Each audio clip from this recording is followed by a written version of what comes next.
সালাম আলাইকুম। আপার ক্ষমতা কতটুকু? এই মুহূর্তে বাংলাদেশের রাজনীতিতে কার্যত আপার ক্ষমতা নিয়ে নানান প্রশ্ন থাকলেও ভারতে বসে শেখ হাসিনা বাংলাদেশকে কতটুকু নাড়াচাড়া করতে পারেন এ নিয়ে মানুষের মনে অনেক প্রশ্ন আছে। তবে সাম্প্রতিক সময়ে একটা বক্তব্যকে কেন্দ্র করে অনেকে মনে করছেন যে ভাই, যদি ভারতে বৈশা পশ্চিমবঙ্গের রাজনীতিতে শেখ হাসিনাই তুল কালাম কাণ্ড ঘটাইতে পারে, তাহলে বাংলাদেশের রাজনীতিতে কি আগামী দিনে শেখ হাসিনা কোন রকম প্রভাব ভূমিকা রাখতে পারবেন, অথবা বাংলাদেশের ক্ষমতার মসনদেও কোনো পরিবর্তন আনতে পারবেন কিনা? প্রশ্ন কেন? প্রশ্ন হচ্ছে, শেখ হাসিনার পরামর্শে ভারতের রাজনীতিতে একটা হুলস্থুল কাণ্ড ঘটছে। তো কি কাণ্ড ঘটছে আপনারা সকলেই জানেন। পশ্চিমবঙ্গ বা কলকাতায় রাজনৈতিক ক্ষমতার একটা পরিবর্তন ঘটছে। দীর্ঘ কয়েক বছর যাবৎ, সম্ভবত 1 থেকে 1.5 যুগ যাবৎ ক্ষমতা ছিলেন মমতা দেবী। তো সাম্প্রতিক সময়ে নির্বাচনে এই আসনটাকে বিজেপি দীর্ঘদিন যাবৎ টার্গেট করছিল।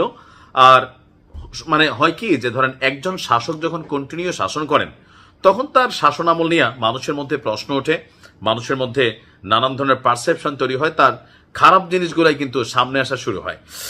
তো সেই কারণে মমতা দিদি ভালো অর্জনও আছে, খারাপ অর্জনও আছে, সবকিছু মিলিয়ে তিনি ক্ষমতা হারিয়েছেন।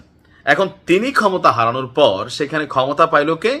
পশ্চিমবঙ্গে খুবই আলোচিত এবং আওয়ামী লীগের খুবই মিত্র ক্যারেক্টার হিসেবে পরিচিত ডক্টর ইউনূস সরকারকে, যে সুদি ইউনূস, জঙ্গি ইউনূস, নানান ধরনের তকমা দিতেন, যিনি বলতেন যে 2 গ্যারেজ 2 প্লেন দিয়া যুদ্ধ বিমান পাঠালে কি হবে, এরকম শুভেন্দু। হ্যাঁ, কম বেশি জানেন সবাই।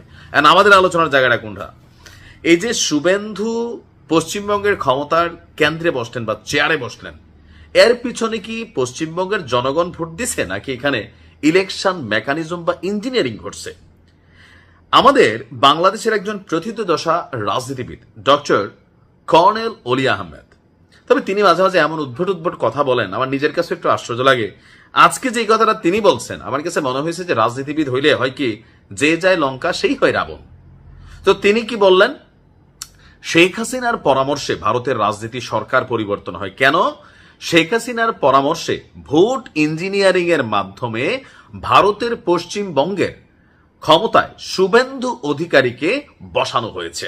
আমাদের লিবারেল ডেমোক্রেটিক পার্টির চেয়ারম্যান এবং সাবেক মন্ত্রী ডক্টর কর্নেল অলি আহমদ তিনি এমন বিস্ফোরক মন্তব্য করেছেন।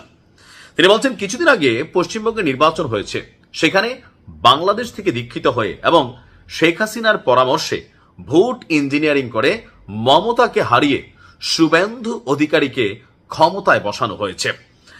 সেখানে জয়ের পর থেকেই সংখ্যালঘুদের উপর নির্যাতন চালানো হচ্ছে। পত্রপত্রিকায় দেখলাম মুসলমানদের এটা কিছু আছে, প্রত্যেক দেশে হয়, তবে আমরা এটাকে আপাতত ধর্মভিত্তিক উস্কানিতে আমি যাব না।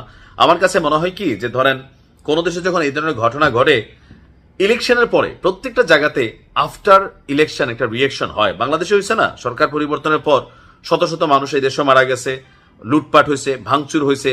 যেই সরকারি ক্ষমতায় আসুক এমন কিছু কর্মকাণ্ড কিন্তু ঘটে। সো নির্বাচন পরবর্তী ক্ষমতার পালাবদলের এই সময়কালে যেই সহিংস ঘটনাগুলো ঘটে, সেটাকে ধর্মীয় ভিত্তিক ট্যাগিং করে আমার কাছে মনে হয় না যেটাকে ধর্মভিত্তিক। যে কর্নেল অলি আহমেদ তিনিও বাংলাদেশের মানুষের পালস বোঝেন, যে ভারত বিরোধী কথা বলা, তারপরে ধরেন ধর্ম নিয়ে একটু উস্কানি দিলে এই জাতির মধ্যে আমরা যারা হালকা আবাল আছি তারা আবার লাফাইয়া পড়ব। পশ্চিমবঙ্গে এখন যেটা হচ্ছে সেটা হচ্ছে, মমতার অনুসারী যারা আছেন তারা মাইর খাচ্ছেন, দৌড়ের উপর আছেন, পালাই গেছেন। যারা ক্ষমতায় আসছে তারা দৌড়াদৌড়ি করবে। আর বিজেপি এমনিতে একটু উগ্রবাদী দল হিসাবে আমি সবসময় বলি, আমি বিজেপির সাপোর্টার না, কিন্তু ওই ইস্যুগুলাকে এখন ধর্মভিত্তিক ট্যাগ দিয়া কর্নেল অলি আহমদ যেটা বুঝাতে চাইছেন সেটাও কিন্তু সঠিক না। তিনিও এখানে ধর্মভিত্তিক একটা ডায়লগ মাইরা দিচ্ছেন এখানে। আর প্রথমটা মারছেন যে শেখ হাসিনা ইঞ্জিনিয়ারিং মেকানিজম করছে, এই করছে, সেই করছে। আমার কাছে টোটালি মনে হয়েছে এটা একটা ফাওয়াল আপ ছাড়া আর কিছুই না। তো যাই হোক, এটা পলিটিক্যাল যারা ক্যারেক্টার আছেন তারা যে নিজেরাও কি বলেন, আমার মনে হয় নিজেরাও মাঝে মাঝে বোঝেন না। তো এই মুহূর্তে ভারতের ক্ষমতায় পালাবদল একটা স্টেটের রাজনীতিতে সরকার পরিবর্তনের খেলায় শেখ হাসিনার এই ক্ষমতা আছে, এটা আসলে কি কোনো পাগল ছাড়া এই মুহূর্তে কেউ বিশ্বাস করবে?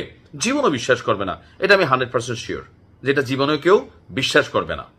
তো যাই হোক, আমরা আমাদের রাজনীতিবিদদের বলবো কি, ভাই দেখেন অনেকটা শ্রদ্ধার জায়গায় ছিলেন, এখন আস্তে ধীরে আপনারা এমন এমন কথা বলেন না যে জনগণের কাছে হাস্যকর প্রাণীতে পরিণত হন।